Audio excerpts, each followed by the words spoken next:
Muy buenas tardes a todos los presentes y a todas las personas que van a estar viendo este seminario de manera sincrónica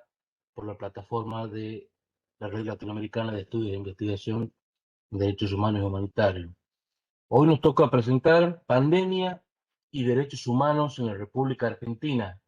sus efectos jurídicos en el marco de la emergencia sanitaria. Vamos a tener como disertantes este lunes 10 de mayo y el próximo lunes 17 de mayo, también en el horario de las 19 horas, a los doctores Ricardo Arturo Fabris y Fabián Reinaldo Caro. Ricardo Arturo Fabris es abogado egresado de la Facultad de Derecho y Ciencias Políticas de la Pontificia Universidad Católica Argentina, Santa María de los Buenos Aires,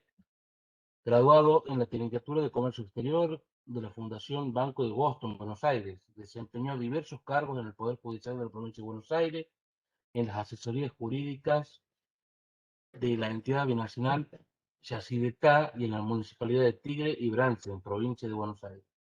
Estuvo a cargo de la subdirección del Instituto de Derecho Municipal del Colegio de Abogados de San Isidro, provincia de Buenos Aires.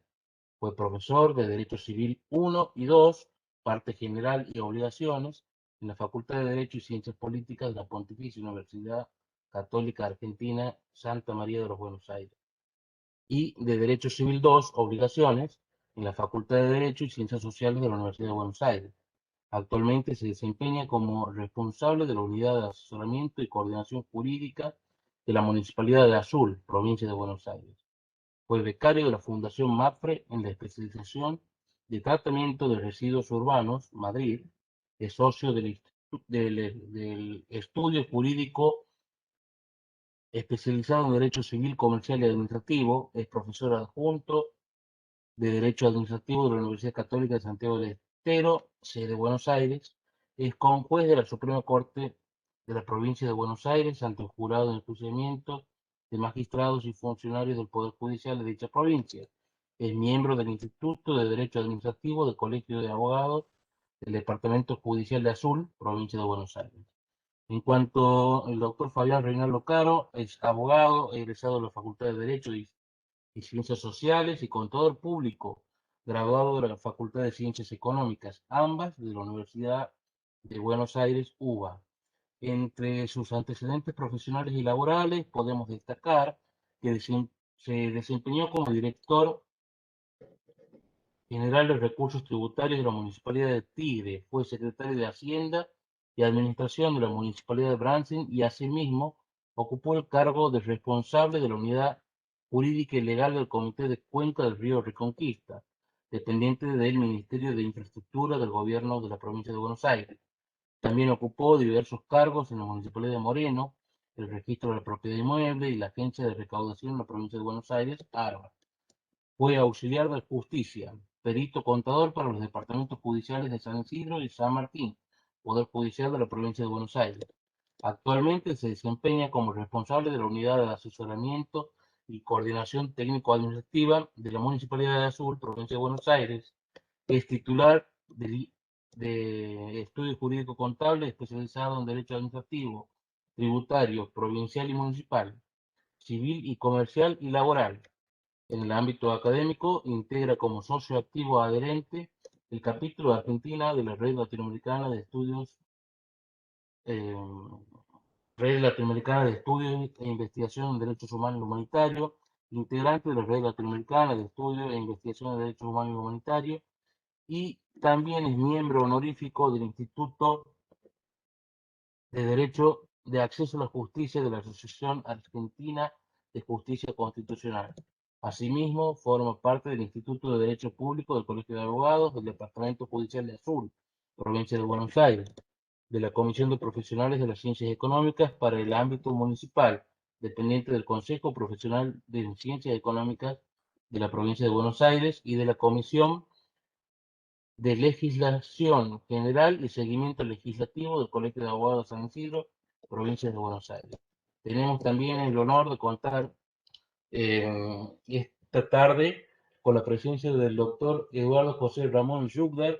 quien es presidente de la Red Latinoamericana de Estudio e Investigación de Derechos Humanos y Humanitarios, a quien le cedemos la palabra para una bienvenida. Cordiales saludos para todas y todos, esperando que dentro del contexto general en que nos ha puesto esta pandemia hace prolongado tiempo ya, podamos pasar del mejor modo posible. Para la red latinoamericana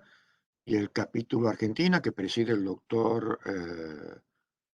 Pablo Ramón Lucatelli, es un verdadero honor presentar a estos dos docentes que van a tener la tarea de darnos una visión de lo que es la pandemia y sus efectos jurídicos en lo que es el territorio nacional de la República Argentina.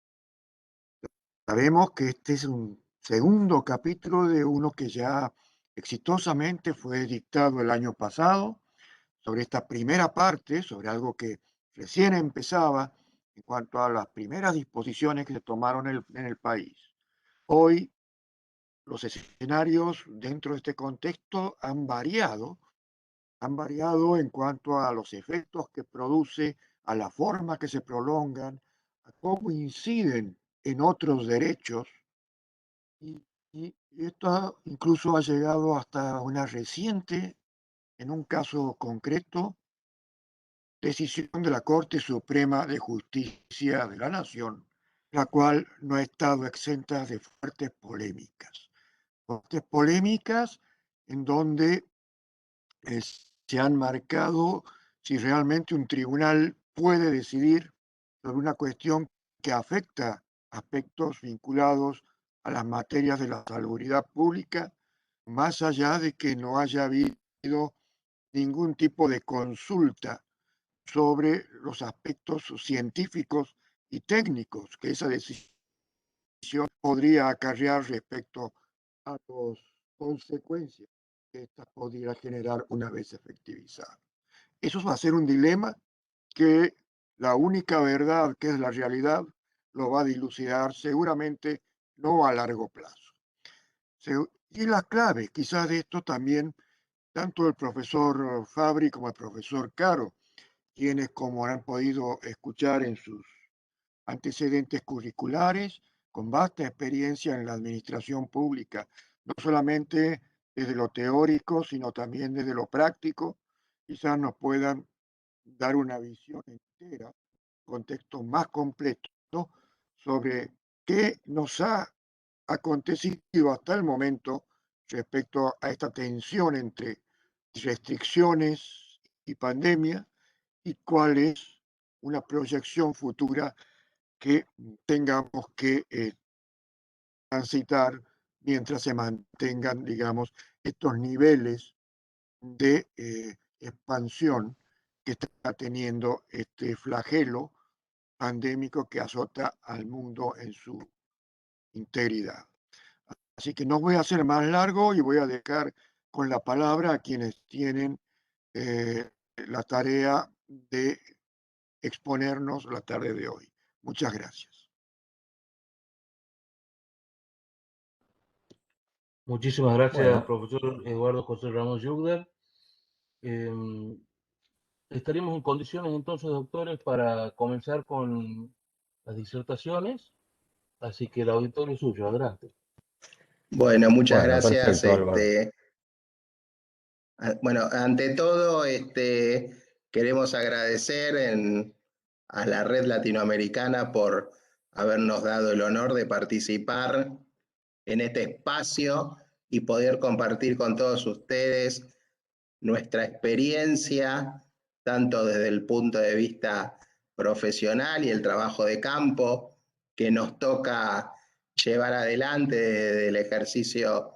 de la función pública e incluso también desde el ejercicio liberal de la profesión y poder ello matizarlo a la luz de todo nuestro andamiaje jurídico, tanto en materia convencional como constitucional y, por qué no, de tipo legal. Nosotros hemos un poco tomando la experiencia de nuestro encuentro realizado el año pasado, hemos tratado de compactar los temas que consideramos más relevantes en base a la evolución que ha tenido la temática en estos meses y consideramos tal vez para hacerlo más ameno y por otro lado darle un enfoque un poco más general y como digo siempre descontaminarlo o intentar descontaminarlo del ruido que nos genera tanto en la opinión pública, lo que vamos escuchando de los medios de comunicación, como así también de el indudable impacto que tiene en la sociedad toda la cuestión de la pandemia, de múltiples enfoques que les podemos dar, y en ese orden consideramos que en esta primera parte voy a intentar transmitirles un enfoque más que nada y siguiendo las enseñanzas del doctor Yudgar en cuantos artículos que nos ha dado el placer de compartir, que a mí sobre todo me ha resultado muy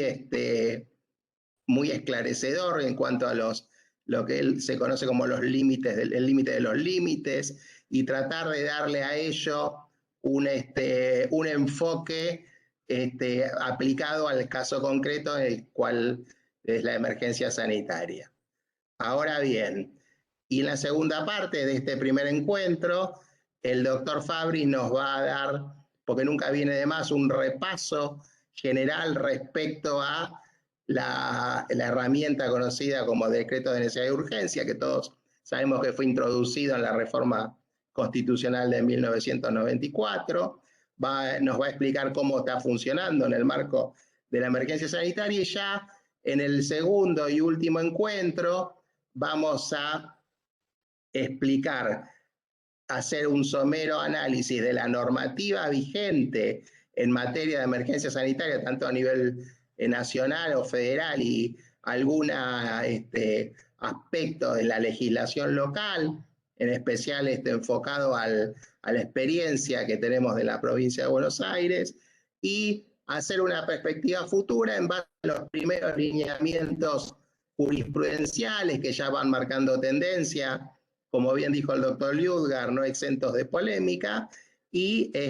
ir en base a esos lineamientos que va surgiendo de la jurisprudencia, no solo de la Corte Suprema, sino también de la Corte Local en la provincia de Buenos Aires, de algunos tribunales, algunas cámaras federales del conurbano bonaerense que ya han delineado algunas líneas que las vamos a poder ir viendo en el próximo encuentro y que verán reflejada ese aparente marco teórico que intentaremos dar hoy, que nos va a dar una introducción a la temática y en base a eso poder avanzar. Bueno, voy a intentar compartir con ustedes un PowerPoint para poder ir viendo los aspectos que en mi caso me interesan resaltar respecto a la cuestión de los estados de excepción y los límites convencionales y constitucionales que surgen del mismo. No sé si se logra ver ya Perfecto, el PowerPoint. Sí. Bueno, vamos a ir viendo el tema de los estados de excepción y los límites constitucionales y convencionales, y en eso voy a seguir la línea, digamos que nos enseñó el doctor Yuga en uno de sus tantos medulosos artículos, y vamos a tratar de darle un enfoque propio a ver cómo lo aplicamos al caso concreto. En ese orden, les propongo abordar algunos ejes temáticos de relevancia, desde alguna cuestión básica como qué es el estado de excepción o de emergencia, como así también la potestad estatal de derechos y los límites a esos derechos. Entonces eso lo vamos a abrir en dos grandes grupos, como son los límites convencionales y por otro lado los límites constitucionales. En el primer caso, vamos a ver algunas cuestiones que emanan de la Corte Interamericana, como por ejemplo el habeas corpus bajo suspensión de garantía y la aplicación de los artículos 27.2, 25.1 y 7.6 de la Convención Americana, y también la opinión consultiva 8 del 87 del 30 de enero de dicho año. También vamos a hacer un somero análisis de las garantías judiciales en estado de emergencia, con también 27.2, 25 y 8 de la Convención, y la opinión consultiva 9 del 87 del 6 de octubre de ese año. Y vamos a también poder hacer un breve repaso y análisis de la suspensión de garantías y estados de excepción, sobre todo el artículo 27 ya referido y la resolución 1 del 2020 de la Comisión Interamericana. En cuanto a los aspectos constitucionales, vamos a poder ver el tema del principio de razonabilidad y del Estado de Derecho, sobre el artículo 28 de nuestra Constitución, los efectos y alcances del principio de razonabilidad que emana de dicha norma de nuestra Carta Magna, algunos criterios, pautas de razonabilidad y con la finalidad y concordancia con los tratados de derechos humanos. Como adentrarnos en la cuestión del estado de excepción y de la emergencia, debemos recordar que tal como la regulación y la conceptualización de las situaciones de anormalidad no ha sido uniforme en el derecho comparado. Así, existen sistemas jurídicos que se refieren a la emergencia como el sistema anglosajón y el argentino, mientras que en otros países, tales como Alemania, Portugal o España, se ha acudido con habitualidad a la voz de estado de excepción para indicar la situación del funcionamiento anómalo del sistema jurídico. Tenemos el ejemplo de Francia, en el cual se alude al estado de urgencia, no lo voy a decir en francés porque no conozco el idioma, conforme a la ley 55/385 del 3 de abril de 1955, que puede ser aplicado alternativamente al estado de sitio en aquellos supuestos de peligro inminente resultante de violaciones graves del orden público o en casos de emergencia por su naturaleza y gravedad o de calamidad pública. Cabe destacar que la emergencia importa la sustitución de un estado normal por uno anormal, pero siempre dentro del esquema institucional regido por la ley fundamental. Esta afirmación es digna de ser subrayado, dado que existe el riesgo de pensar que la emergencia puede darse fuera del ámbito constitucional, tal como lo demuestran muchos ejemplos en nuestro país y en el extranjero. Como dice la Corte Suprema en numerosos antecedentes, la emergencia no da herramientas que la Constitución no acuerda. Resulta relevante destacar que lo que caracteriza a dicho instituto es que impone o requiere una solución que, de no tomarse por la autoridad pública, producirá un riesgo o un daño para la comunidad toda. La emergencia además produce un acrecentamiento de facultades de los poderes estatales y particularmente del Ejecutivo, y correlativamente un decaimiento o restricciones de los derechos y garantías individuales de los ciudadanos.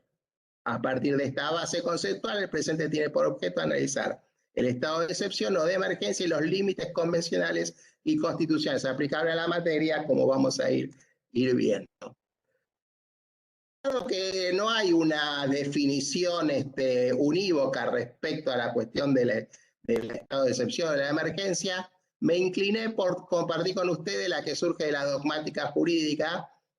como definición, en la cual la situación extraordinaria generada por un periodo de crisis donde uno o alguno de los poderes del gobierno dispone de poderes excepcionales para garantizar la continuidad de servicios públicos o sus funciones esenciales. Las situaciones extraordinarias aludidas pueden consistir, como se conocía hasta antes de la pandemia, como en casos de guerra o conflictos armados, como prevé el artículo 1 del protocolo adicional 2 de los convenios de Ginebra, o como actualmente de peligro público como pandemias u otras calamidades públicas, o de emergencia que amenacen la independencia o la seguridad del Estado.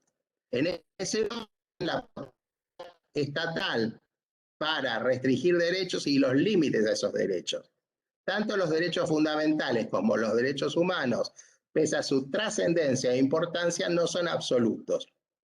Los primeros entendidos como aquellos expresamente previstos y protegidos por las constituciones políticas, y los segundos como comprensibles de los antes mencionados, más aquellos que no se encuentran expresamente contemplados y mencionados por los textos constitucionales se denominan implícitos, lo que son inherentes al ser humano o que se derivan de la forma democrática representativa de gobierno, tal como lo refiere el artículo 29, inciso C, de la Convención Americana. Y por lo tanto, y obviamente, merecen idéntica protección. Cabe aclarar para estas situaciones que podrían denominarse de tiempos de normalidad necesarias para la organización jurídica y social de un Estado, a fin de poder desarrollar y alcanzar sus fines constitucionalmente establecidos como nación, a fin de impedir el caos y la anarquía que podría poner en riesgo inclusive la propia existencia. En efecto, si los derechos se considerarían absolutos, de modo tal que no fuera concebible restricción alguna, el respeto al derecho de los demás, a la seguridad de todos y a las justas exigencias de una sociedad democrática sería impensado, en razón que el Estado no podría de ninguna manera actuar para amparar derechos de terceros, la seguridad, el orden y la moral pública ante la imposibilidad de restringir derechos del perturbador de manera alguna. Ahora bien, les voy a compartir con ustedes como una especie de resumen para que nos quede la imagen visual. Intenté graficar en este flujograma que van a ir viendo la cuestión del límite a los límites. Fíjense en este flujograma cómo la decisión del Estado de delimitar los derechos por medio de restricciones conlleva también el límite al poder de restringir. Y si a eso le pasamos el tamiz de la proporcionalidad y la razonabilidad, esto nos va a dar como resultado la limitación legítima. Fíjense que esto en forma de ecuación nos va a dar como cociente o resultado una limitación legítima a esos derechos de época de normalidad.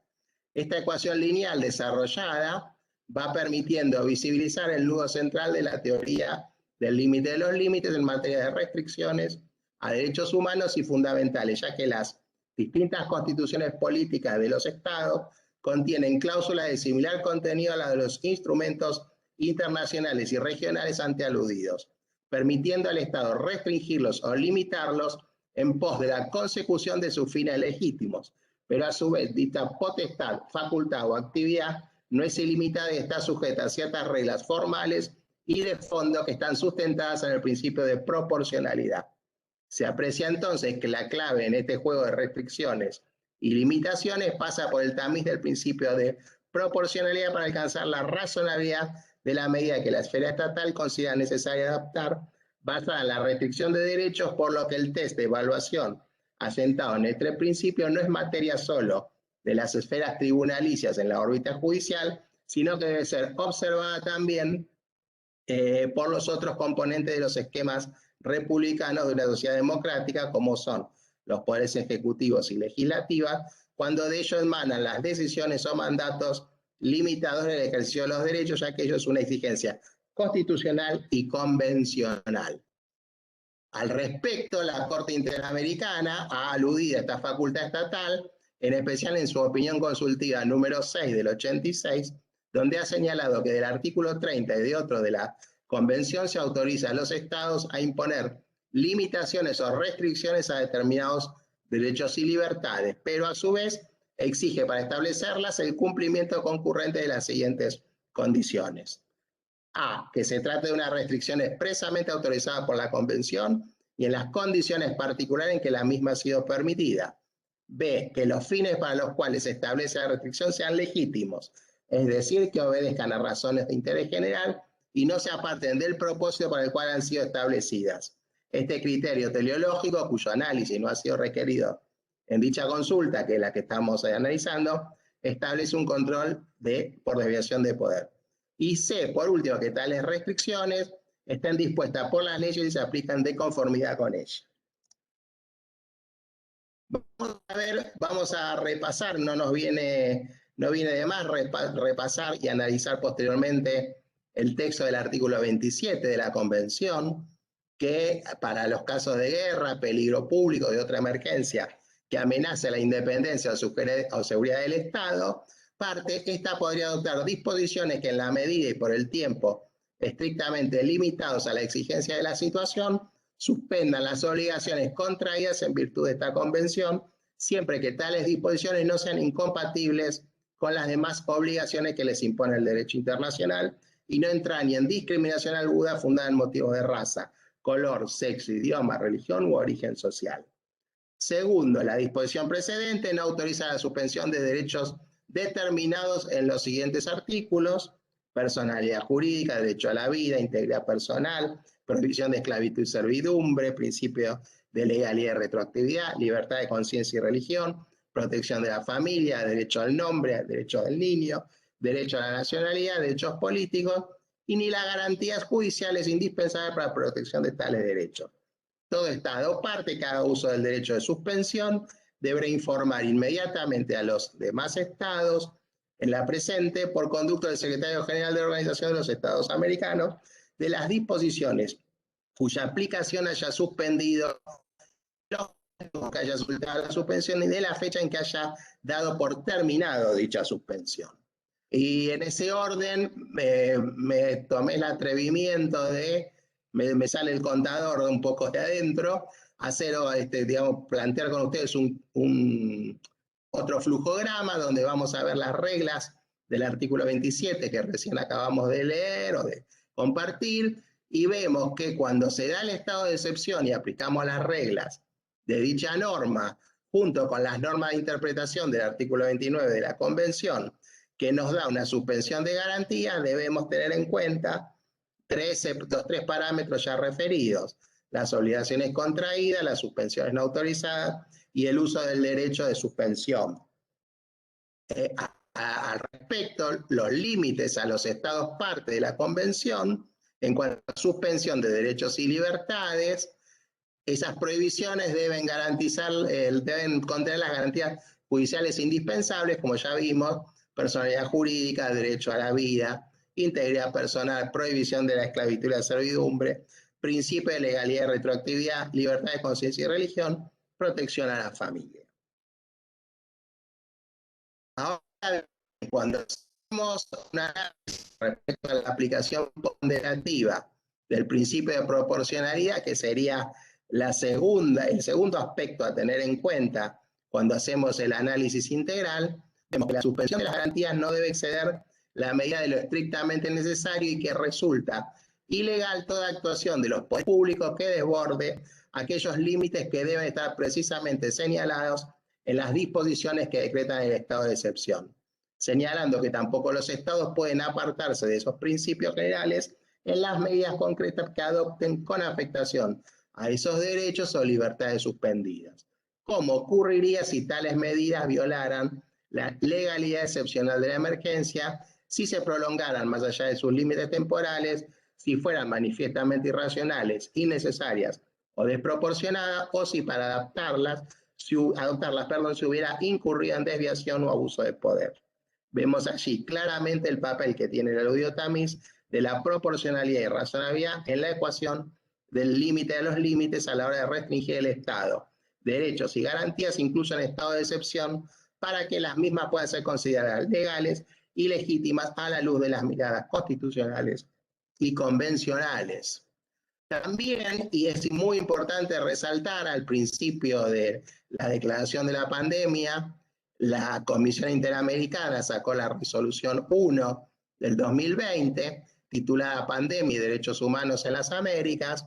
que nos recordó que de conformidad con el derecho internacional de los derechos humanos existen una serie de requisitos materiales y formales que los estados deben cumplir. En particular, los estados deben asegurar que en caso de establecerse un estado de excepción, se justifica que existe una excepcionalidad de la situación de emergencia en cuanto a su gravedad, inminencia o intensidad que constituye una amenaza real a la independencia o seguridad del Estado. 2. La suspensión de algunos derechos y garantías sea únicamente por el tiempo estrictamente limitado a las exigencias de la situación. 3. Las disposiciones que sean adoptadas resulten proporcionales, en particular que la suspensión de derechos o garantías constituya el único medio para hacer frente a la situación. que no pueda ser enfrentada mediante el uso de atribuciones ordinarias de las autoridades estatales y que las medidas adoptadas no generan una mayor afectación al derecho que sea suspendido en comparación con el beneficio obtenido. Y cuarto, las disposiciones adoptadas no sean por su propia naturaleza o por sus efectos discriminatorios e incompatibles con las demás obligaciones que nos impone el derecho internacional. La suspensión de los derechos, prohibiciones, en ella la Comisión resalta que los Estados no pueden suspender aquellos derechos que tienen un carácter inderogable conforme al derecho internacional. En particular, el derecho al reconocimiento de la personalidad jurídica, la vida, el derecho a integridad, prohibición de tortura, tratos inhumanos, crueles y degradantes, prohibición de esclavitud, servidumbre, principio de legalidad y retroactividad, libertad de conciencia y religión, protección a la familia, derecho al nombre, los derechos de la niñez, a la nacionalidad y los derechos políticos. Los Estados no deben suspender a su vez los procedimientos judiciales idóneos para garantizar la plenitud del ejercicio de los derechos y las libertades, entre ellos las acciones de habeas corpus y amparo para controlar las actuaciones de las autoridades, incluyendo las restricciones a la libertad personal en dicho contexto. Estas garantías deben ejercitarse bajo el marco y principios del debido proceso legal. Los requisitos de admisibilidad para proclamar el estado de excepción, vemos que la proclamación de dicho estado debe ser realizada de conformidad con el marco constitucional y demás disposiciones que rijan tal actuación, y deben identificarse claramente los derechos cuyo pleno goce será limitado, así como el ámbito temporal y geográfico que justifica tal excepción. Cualquier restricción o suspensión adoptada debe tener sustento en la mejor evidencia científica y considerar de manera previa a su adopción y durante su implementación los particulares efectos que pueda tener sobre los grupos más vulnerables con el fin de asegurar que su impacto no sea especialmente desproporcionado mediante la adopción de las medidas positivas que resulten necesarias. El Estado parte de la Convención Americana que realice la suspensión deberá informar inmediatamente a los demás Estados parte de dicho tratado por conducto del Secretario General de la OEA, de las disposiciones cuya aplicación haya suspendido, de los motivos que haya suscitado la suspensión y de la fecha en que haya dado por terminado la suspensión. La Comisión Interamericana recomienda a los Estados que no son parte de dicho tratado la adopción de dicha práctica como salvaguarda para prevenir el abuso de las facultades excepcionales de suspensión y como medio idóneo de solidaridad y cooperación entre los Estados miembros respecto de las medidas que pueden ser adoptadas para enfrentar la emergencia. Por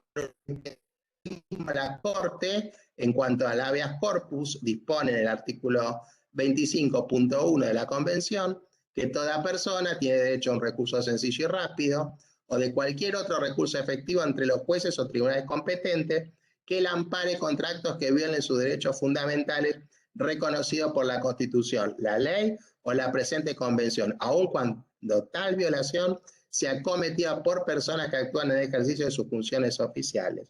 En dicho sentido, garantías judiciales en estado de emergencia, opinión consultiva 9 del 87,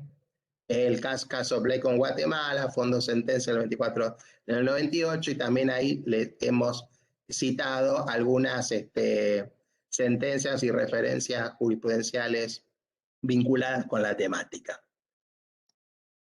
En cuanto a las garantías judiciales en caso de emergencia y con respecto ya señalado a la Corte, el artículo 25.1 de la Convención es una disposición de carácter general que recoge la institución procesal del amparo como procedimiento sencillo y breve que tiene por objeto la tutela de los derechos fundamentales. Como en el mismo sentido el caso Maldonado Ordóñez versus Guatemala, excepción preliminar, fondos, reparaciones y costas, sentencias del 3 de mayo del 2016.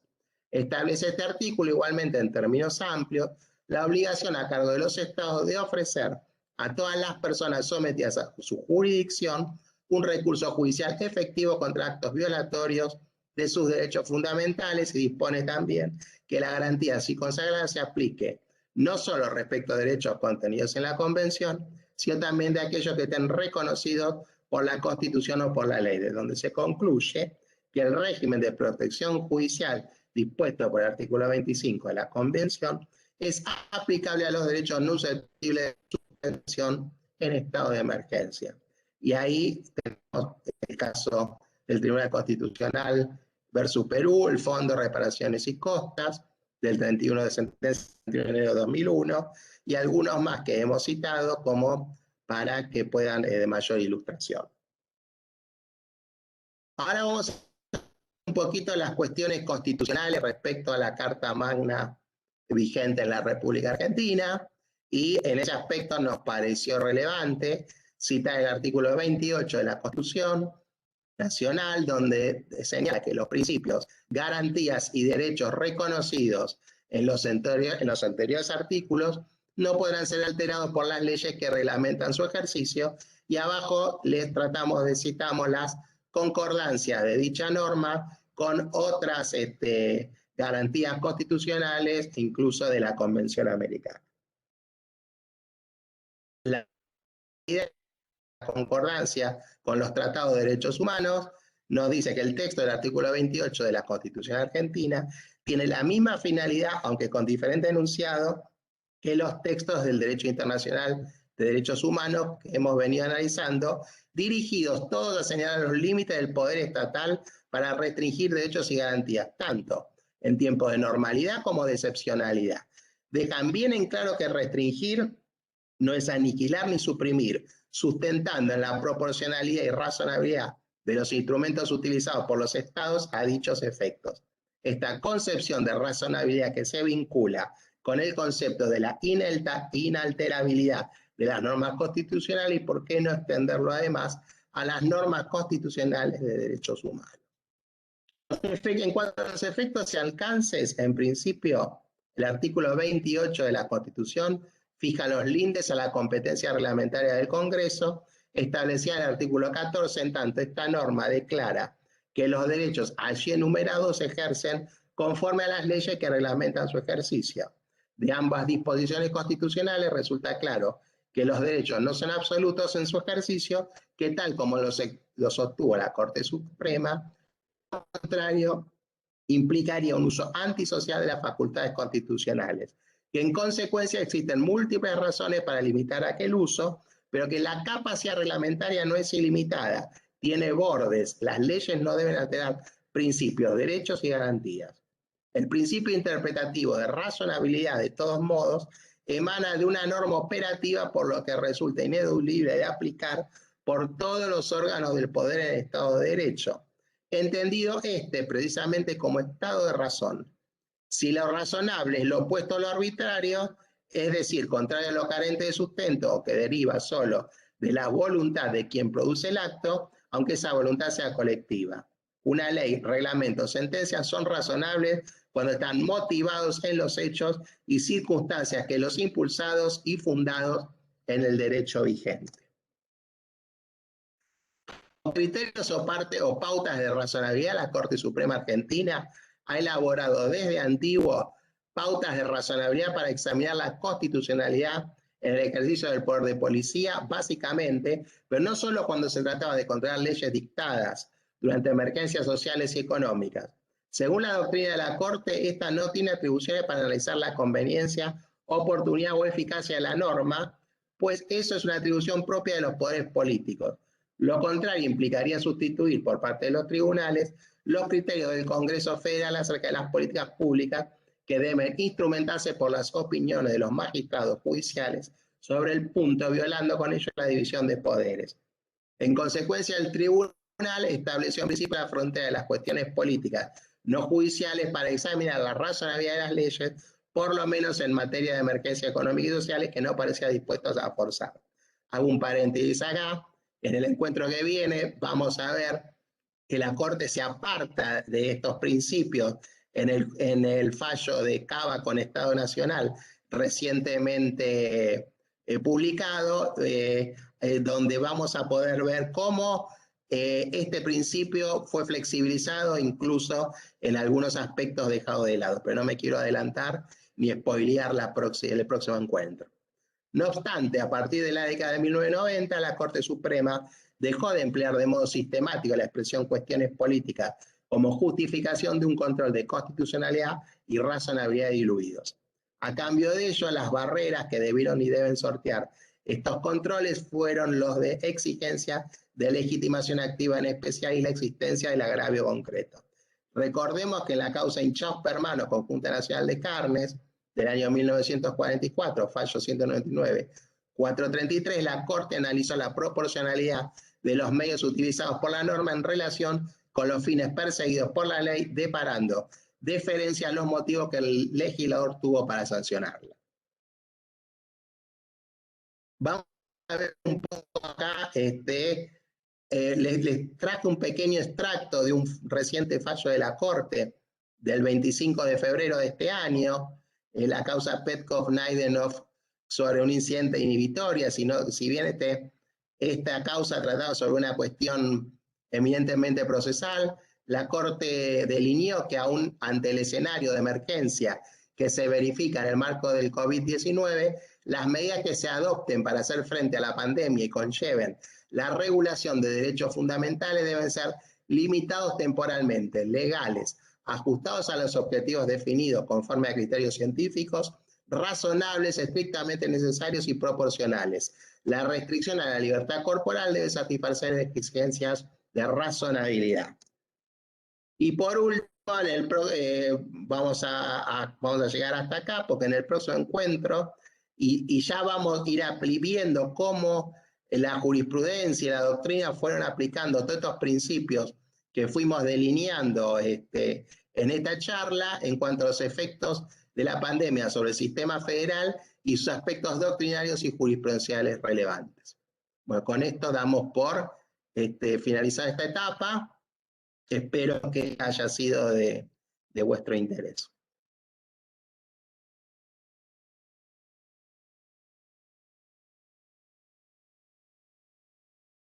Después, al final, ahora le vamos a ceder la palabra a Fabri, a que quienes estén interesados pueden hacer preguntas o plantear alguna cuestión e intentaremos ir dilucidándola al final del encuentro.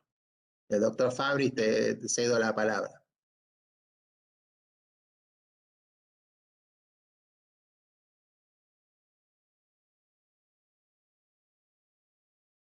No se escucha, Ricardo, apaga el micrófono. A ver, ¿ahora me escuchan? Discúlpenme. Ahora sí. ¿Ahí me escuchan? Ahora sí. Sí,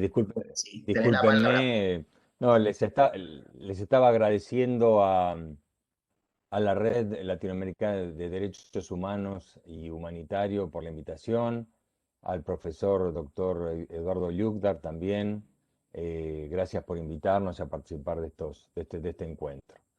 Bueno, yo también les quería compartir, a ver si la tecnología me ayuda, un PowerPoint para ir más o menos viendo el tema. Díganme si lo estamos viendo. A ver. No sé, Álvaro, si se está compartiendo. Ahí está compartiéndose, doctor. Un segundito más y se visualiza. Ahí está. Perfecto. Si puede poner en presentación. Perfecto. Bueno. Un poco, para ir siguiendo un hilo del tema de del régimen jurídico de los decretos de necesidad de urgencia, que, digamos, cómo fueron evolucionando en nuestro derecho constitucional y administrativo, y cómo estos impactan hoy en lo que es esta emergencia, y, digamos, cómo a su vez afecta en la restricción a los derechos que tenemos. A ver. Bueno, ante todo, cuando hablamos de decretos de necesidad de urgencia, en realidad técnicamente estaríamos hablando de reglamentos de necesidad de urgencia. Los de DNU, como se los conoce vulgarmente, en el fondo son reglamentos administrativos. Los reglamentos administrativos, así como los tratados internacionales, los tratados incorporados en nuestra Constitución, la propia Constitución, las leyes y otras fuentes más, son una fuente del derecho administrativo. El reglamento, de acuerdo a la clásica definición de Gordillo, ¿no? Es aquella declaración unilateral en ejercicio de funciones administrativas que producen efectos jurídicos generales en forma directa. Dentro de los reglamentos, no solo los DNU son el único reglamento, sino que, como también hoy explicaba el doctor Caro, tenemos a los reglamentos de ejecución, que son aquellos justamente que tienen como límite el artículo 28 de la Constitución Nacional, que son los que dicta el Poder Ejecutivo para aclarar determinados puntos que no son claros de las leyes y que requieren, digamos, su dictado para justamente aclararla, facilitar su aplicación. Y que tienen como límite, como lo dice la propia Constitución, el no violar el espíritu de la norma. Es decir, entre el artículo 99, inciso primero, y el artículo 28, tenemos ese límite de este tipo de reglamentos.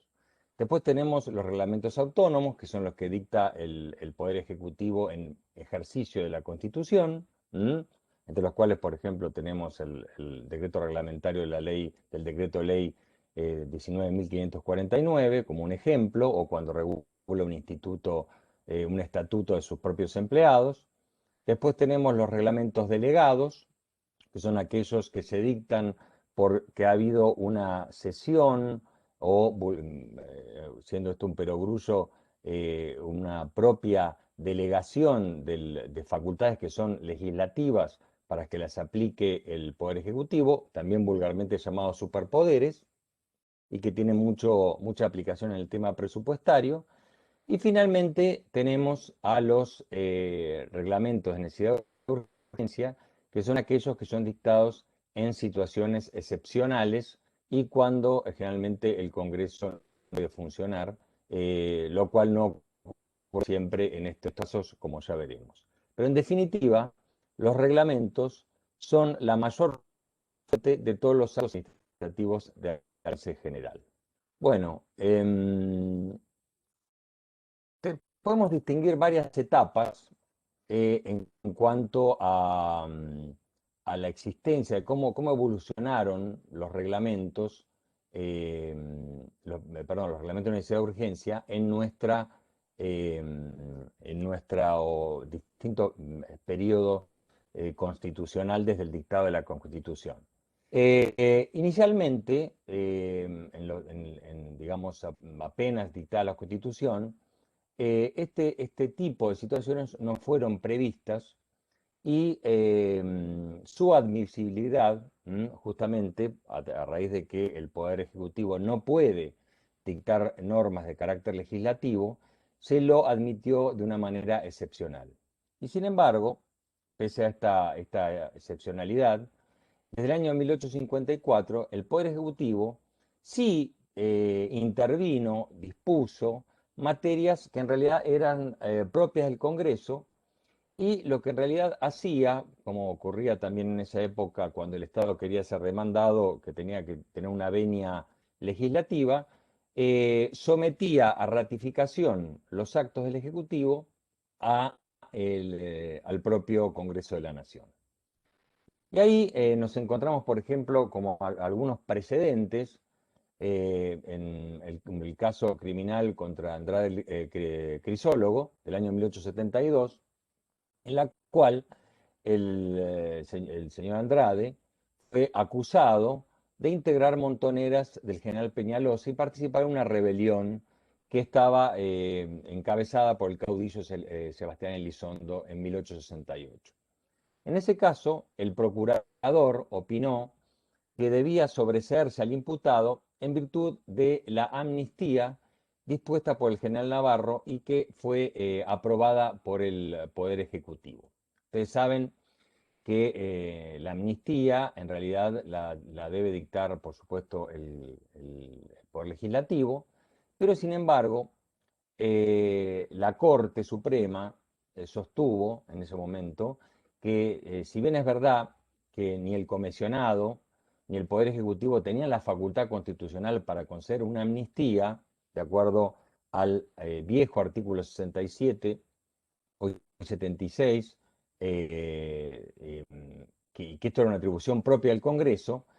estando obligado el presidente y su comisionado a pacificar la provincia de La Rioja, y siendo la amnistía el medio más eficaz y racional de conseguir este objeto, en las circunstancias en que se hallaba aquella provincia en ese año, 1868, hicieron bien en ofrecer la amnistía con calidad de obtener la aprobación superior como se hizo. Entonces el Congreso, y no un juez, que podía haber anulado la misma, si la creía perjudicial o indebida. Pero el Congreso, a quien se dio cuenta, o sea, a quien se sometió a ratificación con todos los documentos de estos sucesos, aprobó esa amnistía dictada por vía del Ejecutivo, dejándola subsistente. Entonces se consideró que se habían así llenado las formas constitucionales y que ningún juez o tribunal podría hoy quebrantar esa amnistía que había traído paz y concordia. Posteriormente, en el año 81, en el caso Varela Mariano con Ansó, también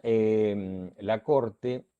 aprobó decreto del Poder Ejecutivo que, justamente por ser ratificados posteriormente, adquirieron el carácter de actos legislativos. En este caso, Varela había sido impugnada la declaración de estado de sitio del territorio de la provincia de Buenos Aires por el Poder Ejecutivo, con fundamento en que durante el periodo de sesiones del Congreso es a este y no al órgano administrador a quien corresponde la declaración al respecto. Ustedes saben que el estado de sitio, en el caso de una conmoción anterior, necesita la aprobación obviamente legislativa, y esto se había hecho incluso estando el Congreso en funcionamiento. La Corte consideró que tanto el decreto de estado de sitio como el que ordenó la traslación del asiento del gobierno fueron posteriormente aprobados por leyes, dos leyes de los años 80, y en virtud de estas sanciones, aquellas medidas gubernamentales que fueron en realidad del Poder Ejecutivo adquirieron el carácter de actos legislativos del Congreso. Es decir, aquí otra vez tenemos actos del Ejecutivo que fueron ratificados por ley. Bueno, antes de la reforma del 94, en que todavía no teníamos incorporados en el artículo 99, inciso tercero, al de los decretos de necesidad de urgencia, esto fue admitido en base justamente a la situación de estado de emergencia en que vivía nuestro país, fundamentalmente la emergencia económica. Allí se dictaron dos fallos que fueron señeros, uno fue el fallo Porcelli, y otro fue el fallo Peralta, que comentaremos porque fue digamos, que sentó, digamos, las bases en que esta doctrina de los reglamentos de necesidad de urgencia estuvieron hasta la reforma constitucional del 94. Entonces, fundamentalmente, en Peralta, que fue, para que ustedes recuerden, cuando en el año 89 se dictó un decreto tomando los depósitos en plazo fijo por bonos del Estado, se reconoció la validez del reglamento condicionado a ciertas razones fundamentales. En primer lugar, que el Congreso Nacional, en ejercicio de poderes constitucionales propios, no adoptara una decisión diferente en los asuntos involucrados, y que haya mediado una situación de grave riesgo social. Recuerdan que estábamos con una inflación de casi el 200% mensual, frente a la cual existió la necesidad de medidas súbitas, urgentes, cuya eficacia no parece concebible con medios distintos de los arbitrarios. Así como mencionaba el doctor Caro en la exposición anterior, la Constitución Nacional no reconoce derechos absolutos, y en momentos de perturbación social y económica y en otras situaciones semejantes de emergencia, y ante la urgencia en atender a la solución de los problemas que se crean, es posible el ejercicio del poder del Estado en la forma más enérgica que admisible en periodos de sosiego o normalidad, debiendo dicha legislación excepcional revestir un carácter transitorio. Bueno, esos fueron un poco los estándares que tuvo la Corte con carácter precedente a la reforma del 94. Bueno, finalmente llegamos al año 94 y este artículo 99, en su inciso tercero, señala que el Poder Ejecutivo justamente no puede ejercer, bajo pena de nulidad, disposiciones de carácter legislativo.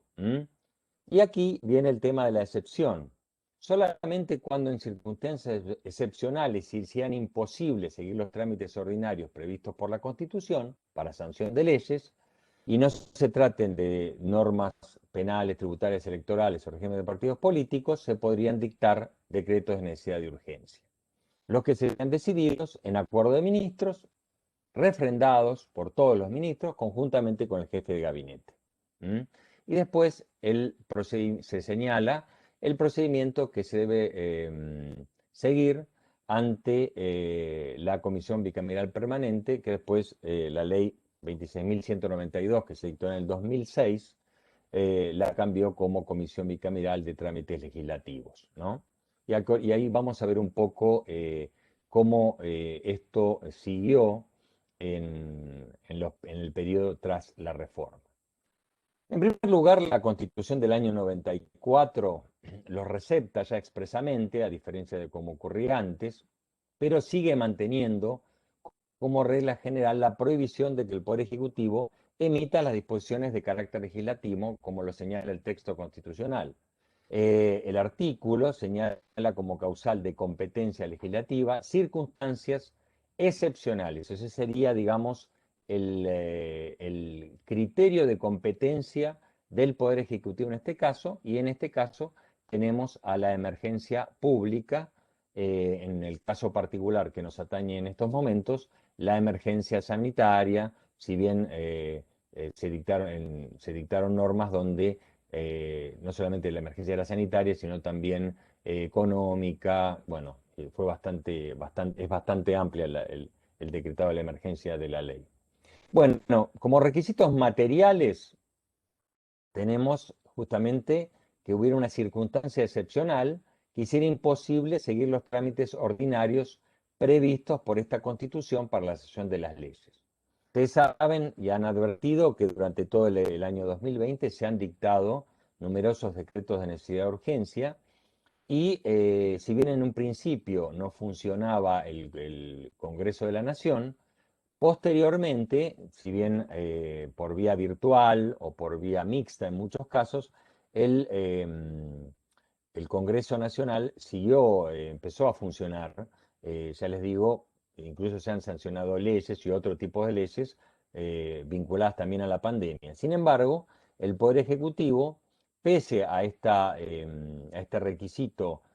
constitucional, siguió dictando estos reglamentos. Bueno, acá tenemos los límites que tiene, que esto sí, ni siquiera se puede hacer por reglamento de necesidad y urgencia, que son todos los que son lo que es materia penal, materia tributaria, cuestiones electorales o aquellas que vinculan al régimen de los partidos políticos. En cuanto a las formas, hoy las formas son mucho más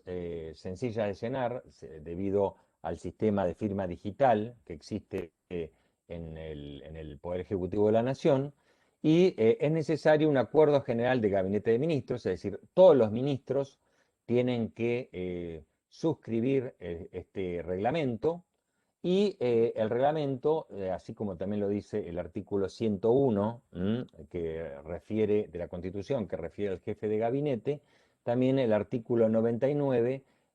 impone el refrende del jefe de gabinete de ministros, que puede refrendarlo, pero no es imposible que le sea delegado a él el dictado del decreto, ya que esto es una facultad exclusiva del órgano presidente de la Nación. Bueno, el procedimiento que en su momento no fue muy explicado, porque entre el año 94 y el 2006, entre que se dictó la ley 26.122, no existió una justamente normativa que reglamentara la manda constitucional. Finalmente se dictó esta ley, la ley 26.122, que regula todo lo que son reglamentos de delegación o delegados y los reglamentos de necesidad de urgencia. Bueno, como les decía, el único órgano constitucional que puede dictar este tipo de instrumentos es el presidente de la Nación, con el acuerdo de la totalidad de los ministros. No puede dictarlos el jefe de gabinete, porque esta facultad justamente no admite ningún tipo de delegación. Bueno, lo que ya vengo repitiendo es que es necesario el refrendo de todos los ministros y del jefe de gabinete. Esto también lo he mencionado antes. Deberían, el objeto que tienen este tipo de reglamentos es la imposibilidad de tramitar una ley conforme a la Constitución, y ni siquiera siendo esto imposible se puede tratar materia penal, tributaria, electoral o de partidos políticos. Bueno, ¿qué otros requisitos se requieren aparte del Acuerdo General de Ministros y del refrendo de todos? Bueno, una vez dictado el reglamento, el jefe de gabinete de ministros tiene 10 días para elevarlo a la comisión bicameral de trámite legislativo, como lo llama la ley, del Congreso de la Nación. Esta comisión bicameral está formada por 8 miembros de la Cámara de Diputados, 8 miembros de la Cámara de Senadores, que son elegidos por los presidentes de ambas cámaras cada vez que se renueva la composición de la Cámara, y mientras dura esa composición, mientras dura la misma composición, se mantienen en sus cargos. La Comisión Bicameral ha redactado un reglamento que la rige internamente. Perdón, olvidaba decirles que también se guarda la proporción de cómo están compuestos los distintos bloques de las cámaras. Les decía que ellos han dictado un reglamento interno en el cual nombran a un presidente, a un vicepresidente, que generalmente son los miembros del partido de gobierno, y un secretario que normalmente en la práctica es alguien de la oposición. La comisión bicameral debe dentro de esos 10 días recibir el reglamento de necesidad de urgencia por parte del jefe de gabinete de ministros. Si en esos 10 días el jefe de gabinete no lo hace, lo que ocurre es que la doctrina sostiene, bueno, en realidad lo dice también la ley, que la comisión bicameral puede abocarse directamente a tratar el reglamento de necesidad de urgencia, y porque ya ha perdido la competencia dentro de esos 10 días el jefe de gabinete para elevarlo. ¿Cómo toma conocimiento si no le han elevado el texto a la comisión bicameral? Bueno, en principio el decreto, para que pueda regir, tiene que haber sido publicado en el boletín oficial.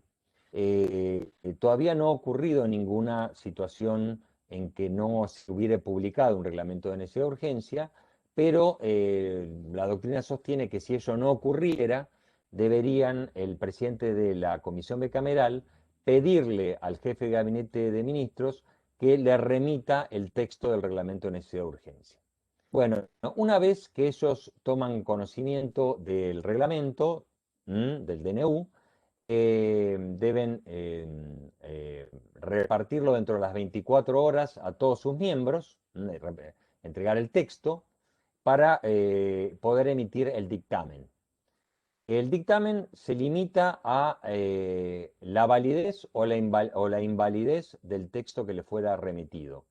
Las cámaras no pueden modificar el texto de necesidad de urgencia. Deben darle un tratamiento expreso e inmediato,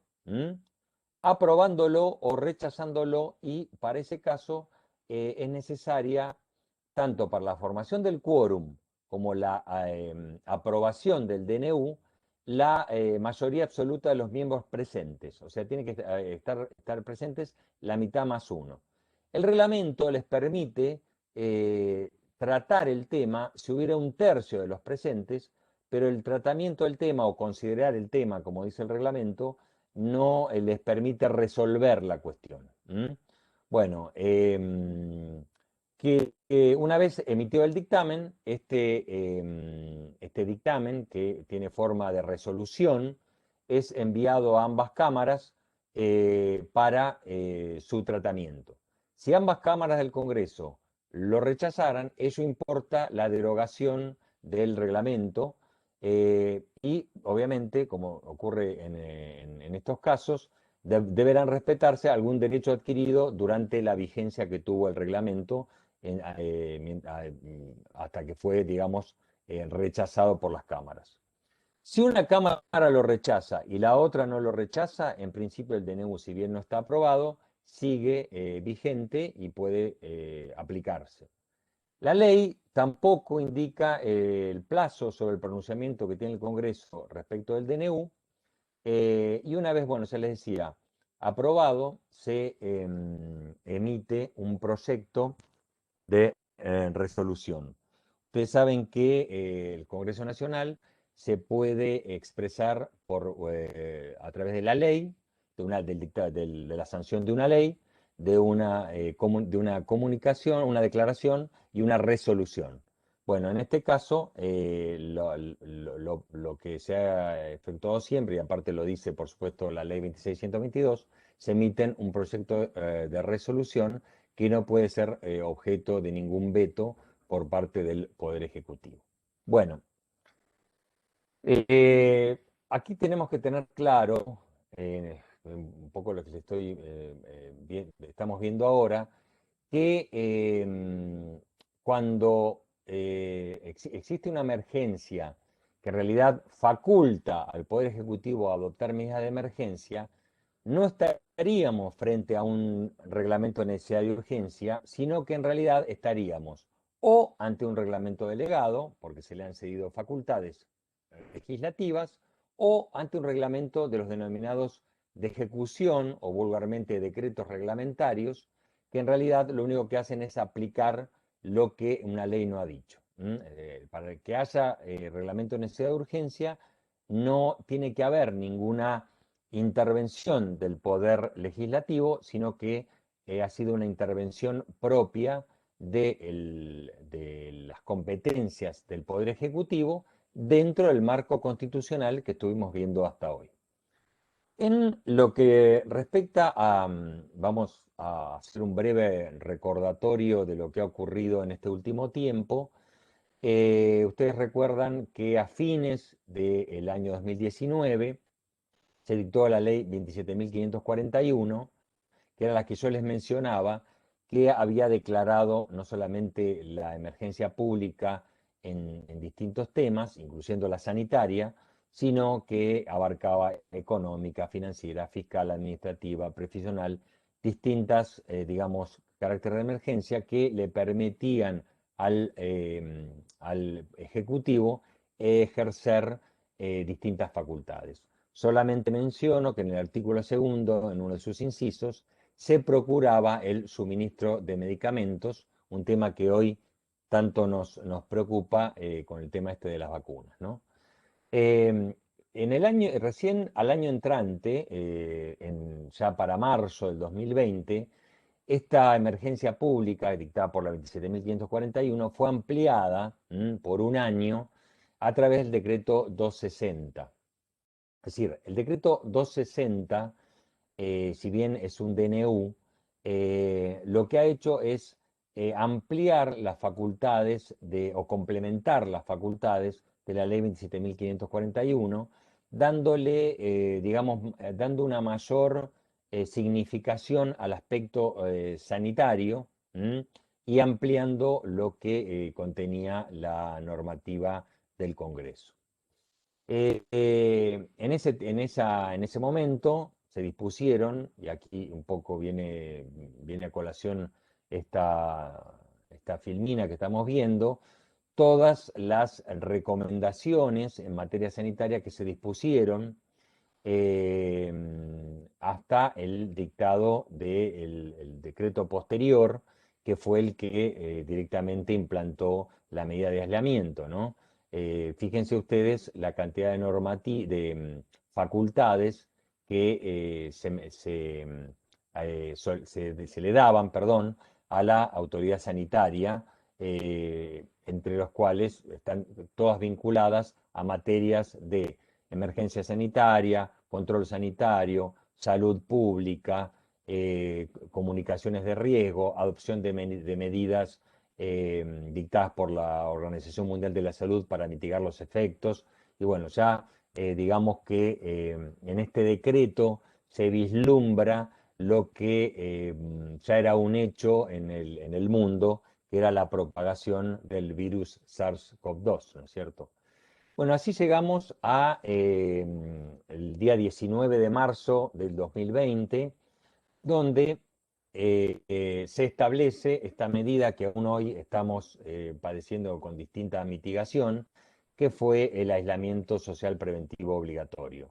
Este decreto, este DNU, estableció para todas las personas que habitaban en el país, en forma temporaria, el aislamiento social preventivo y obligatorio, que posteriormente fue morigerado en el distanciamiento. Para muchos que no estén en la Argentina, que están escuchándonos, porque sé que hay varios hermanos de Latinoamérica, lo que este decreto señaló, que las personas debían permanecer en sus residencias habituales o en la residencia en que se encontraran a las 0 horas del día 20 de marzo, debían abstenerse de concurrir a sus lugares de trabajo, no podían desplazarse por rutas, vías y espacios públicos con el fin de prevenir la circulación y el contagio del virus. El virus en realidad es el virus SARS-CoV-2, el COVID-19 es la enfermedad, y la consiguiente afectación a la salud pública, la vida y la integridad física de las personas. Y como medida de razonabilidad, se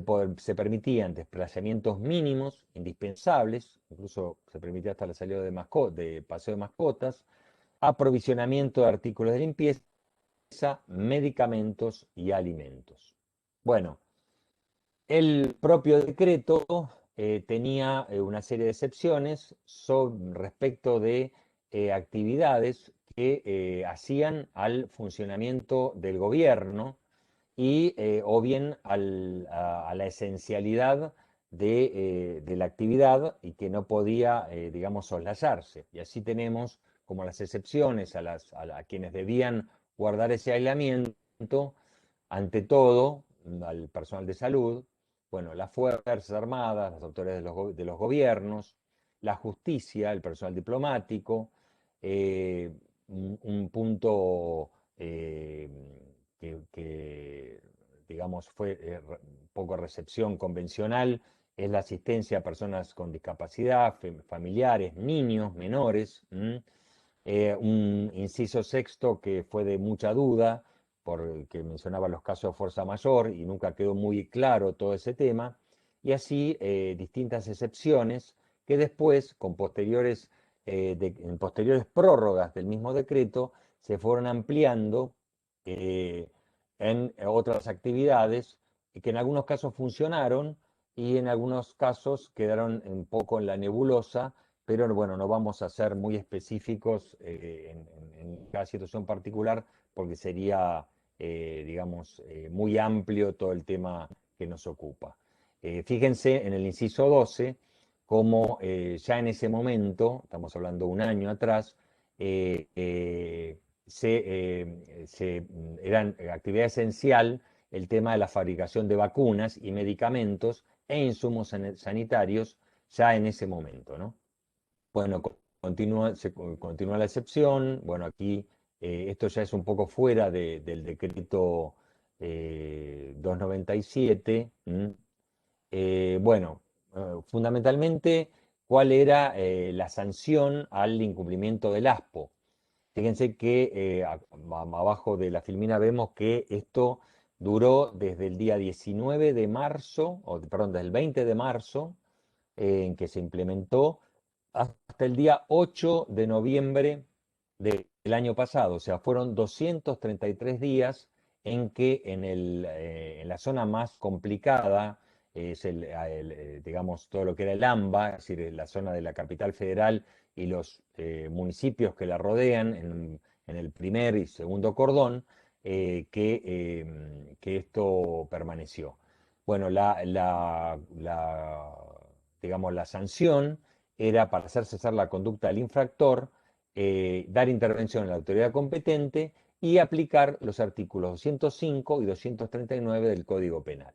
Estos artículos reprimían al que violare las medidas de las autoridades competentes para impedir la propagación, la introducción y la propagación de la epidemia. Bueno, acá no sabíamos, nadie pensado que iba a ser esto una pandemia, por lo menos el Código Penal no. Y finalmente el artículo 239, que justamente plantea el caso de desobediencia al funcionario público que en ejercicio de sus funciones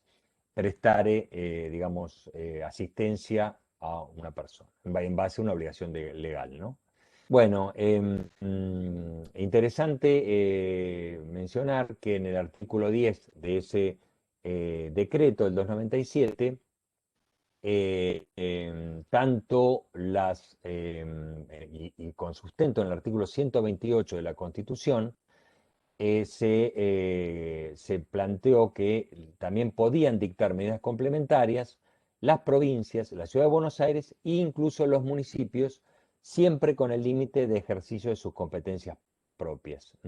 Aquí el artículo 28 dice claramente que los gobernadores de provincias, si bien no se mencionan los municipios, son los agentes naturales del gobierno federal para hacer cumplir la Constitución y las leyes. Bueno,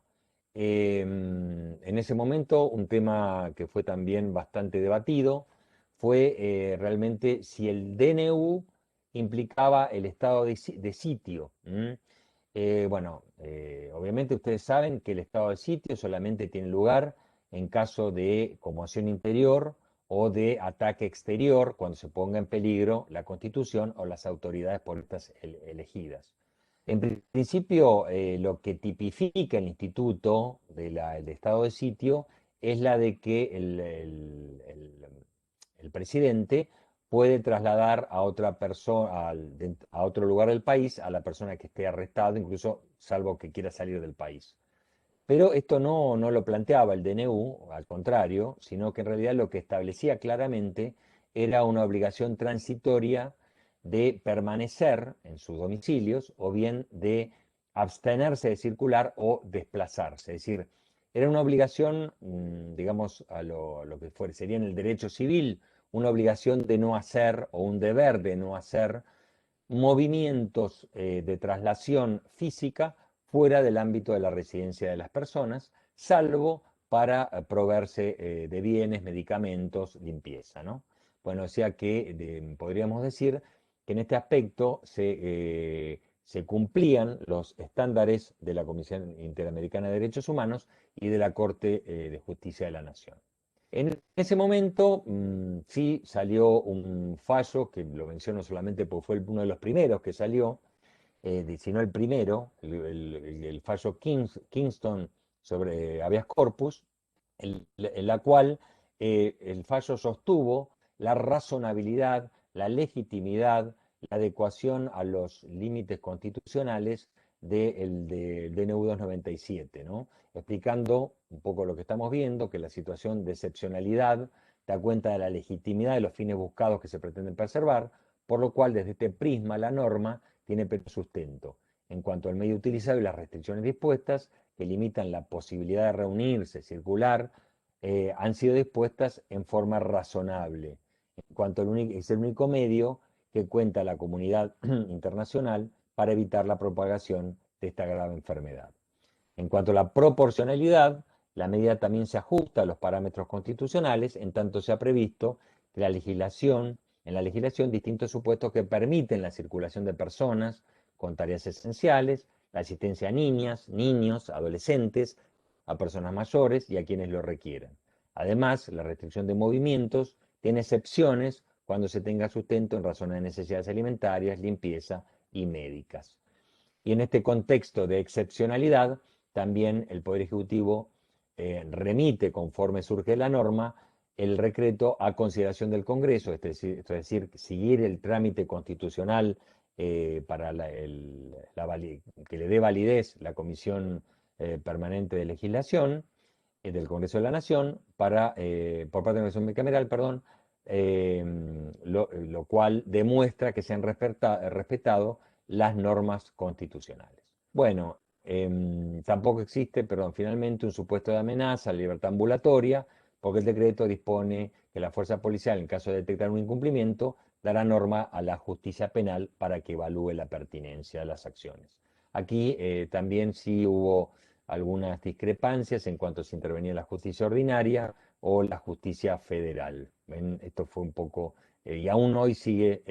estamos teniendo fallos en ambos sentidos. En cuanto a la competencia, ¿quién toma la competencia? Si la ordinaria o la federal. Bueno, para concluir, en realidad, frente a todo esto que hemos estado analizando, me parece interesante recordar la opinión,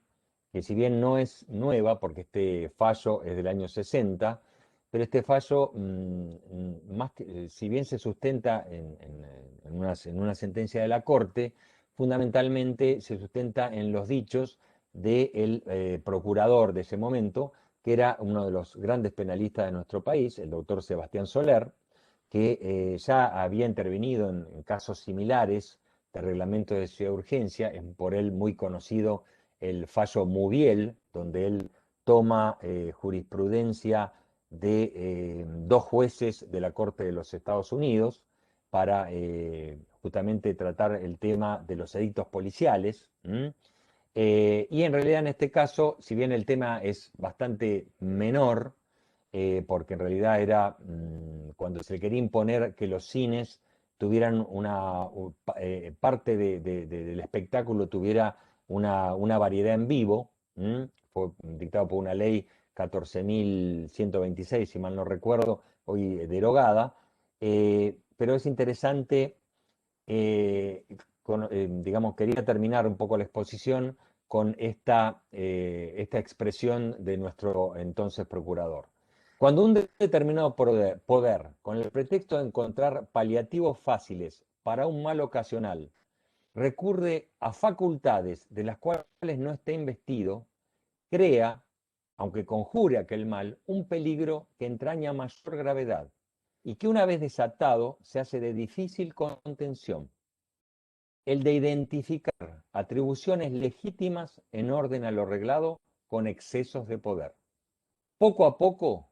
la autoridad se acostumbra a incurrir en extralimitaciones y lo que en sus comienzos se trata de justificar con referencia a situaciones excepcionales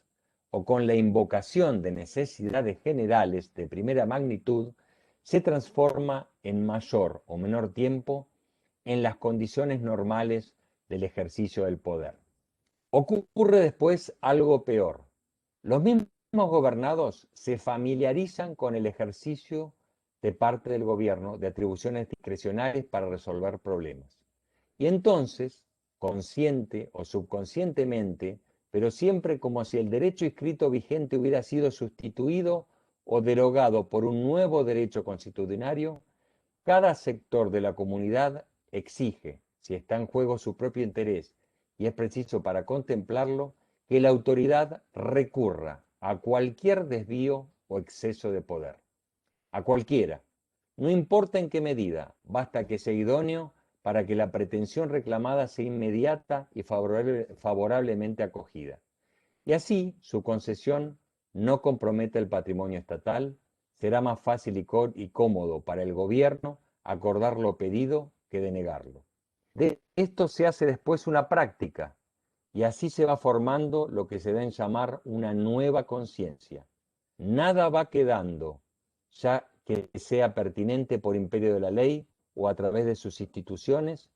y el derecho se adquiere, se conserva o se pierde, sin más causas que la propia voluntad del gobernante o la benevolencia sectaria, con lo que hace funcionar su discrecionalidad.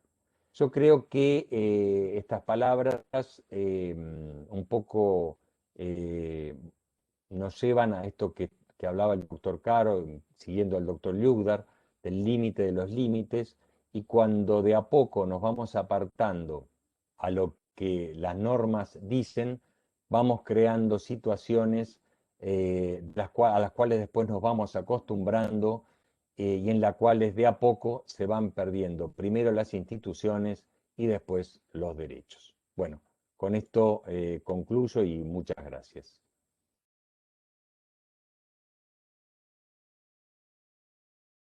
Excelentes disertaciones, tanto del doctor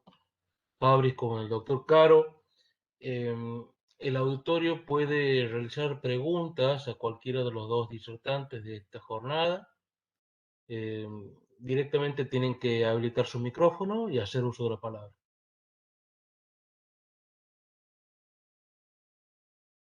No sé, Álvaro, cómo puedo dejar de compartir. Si estoy todavía compartiendo la pantalla o la puedo dejar de compartir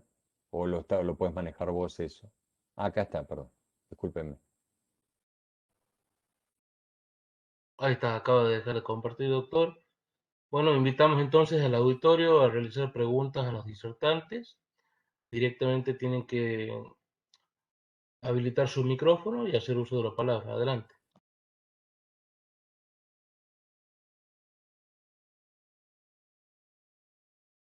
Buenas noches al doctor Fabián Caro y agradezco a ambos las disertaciones.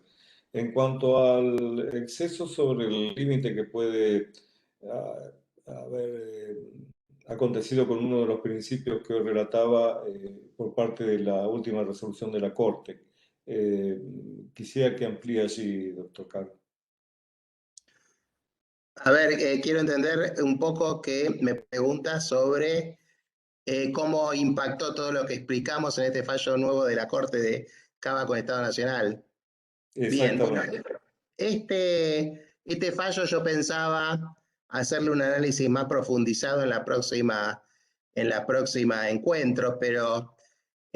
básicamente lo que yo llevo como lectura es que la Corte se ha apartado de la famosa doctrina histórica vinculada con la no judiciabilidad de las cuestiones políticas. Si uno analiza los considerandos del fallo, va observando que la Corte hace consideraciones que encuentran relación con las cuestiones de oportunidad, mérito y conveniencia de las medidas tomadas por el Poder Ejecutivo, e incluso va más allá y en algún voto, que eso después yo les voy a traer alguna perlita que surge de la lectura del mismo, hasta se introducen opiniones personales solapadas en cuestiones de derecho. Yo creo que este fallo va a tener algunas implicancias bastante gravosas en cuanto a su línea jurisprudencial. A mí me hubiera gustado que el fallo aborde la cuestión propiamente dicha, que fue el espíritu de la presentación vinculada con la presencialidad o no de niños, niñas y adolescentes en los establecimientos escolares. La Corte no quiso someterse a lo mismo, limitándose a expresarse respecto a la autonomía de la sociedad. Es una materia que ya está de 25 de la reforma está en discusión respecto a la posibilidad de la ciudad de ir en competencia originaria a la Corte. Yo creo que en este caso es de final abierto, porque en algún momento nuestro máximo tribunal va a tener que expedirse respecto a las cuestiones vinculadas con presencialidad, emergencia sanitaria y aplicación práctica al caso concreto que se le lleve tratar, dado que uno en la práctica conoce que hay muchas burbujas escolares que se han pinchado y eso ha traído consecuencias devastadoras en muchas familias, pero también eso no debe perderse de vista, el derecho a la educación de niñas, niños o adolescentes, que son años que se van y que no se repiten. Por lo cual acá tenemos dos garantías efectivamente por nuestra Constitución y los tratados internacionales, y estoy muy interesado y hasta ansioso de saber qué va a opinar la Corte al respecto, ¿no es cierto? Creo que es de fin abierto, no quiso introducirse en la temática, pero dejó, digamos, herida la doctrina de las cuestiones políticas no justiciables. Esa es la opinión que hoy, prima facie, les puedo adelantar. Después, en el próximo encuentro, vamos a ir desmenuzando el fallo y vamos a ir viendo todas estas aristas que les voy adelantando así en forma muy general. Doctor Caro, un poco siguiendo la línea y no queriendo anticipar también sus próximas jornadas, respecto a una cuestión puntual, ¿cuál es su punto de vista respecto a que la Corte se expide sobre un decreto que ya había fenecido, que ya estaba cumplido el plazo para el que había sido dictado, siendo que aquí tenemos un sistema difuso que solamente se aplica al caso? ¿Qué efectos tiene contra el nuevo decreto que sale posteriormente o que sea de similar contenido? ¿Va a tener alguna eficacia porque se expide sobre un decreto que caducó antes incluso que salió el fallo? Exactamente. La Corte ha introducido algunas cuestiones que yo considero peligrosas respecto a la cuestión que usted plantea, doctor, e incluso como para justificar esta muy pertinente observación, da a entender que como que bueno, como esto se va a prorrogar, lo voy a decir en criollo para que se entienda, como esto se va a prorrogar, yo me irrogo la potestad de poder opinar respecto a una norma que nadie discutía, que ya había tornado abstracta y por lo cual la Corte para mí ya estaba inhibida de tratar en esa oportunidad, ¿no es cierto? Por eso vamos a ir viéndolo, lo vamos a ir desmenuzando y creo que nos vamos a ir sorprendiendo cuando veamos algunos considerando, incluso algunos puntos respecto a votos de algunos cortesanos, de algunos miembros de la Corte que nos van a llevar a sorpresa.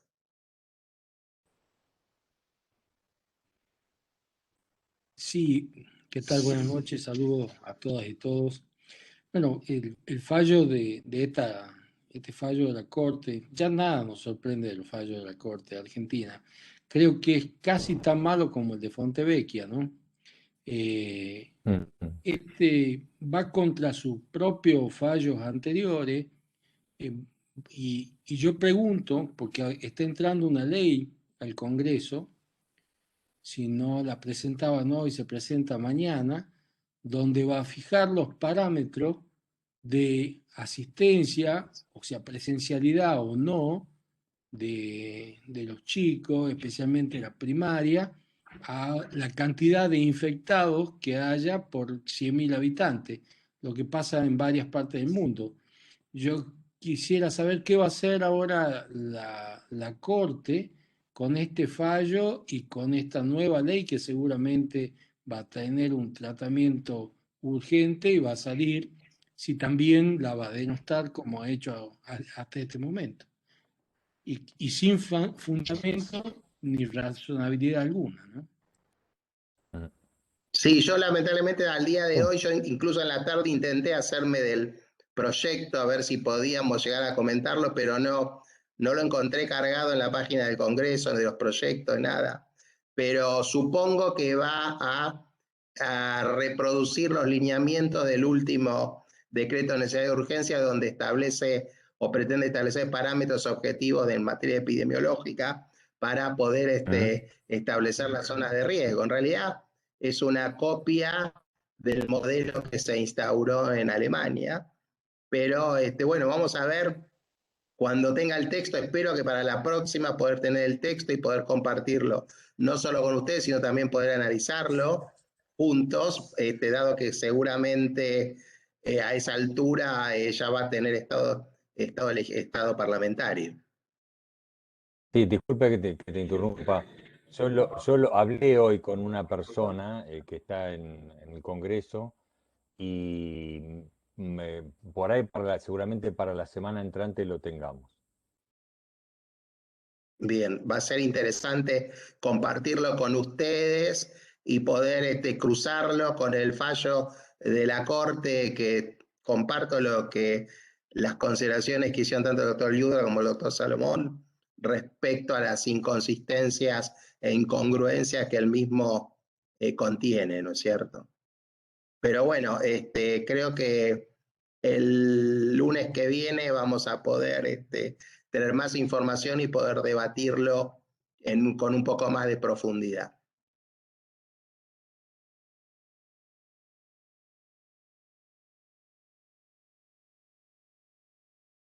¿Alguna otra pregunta del auditorio para los disertantes, por favor?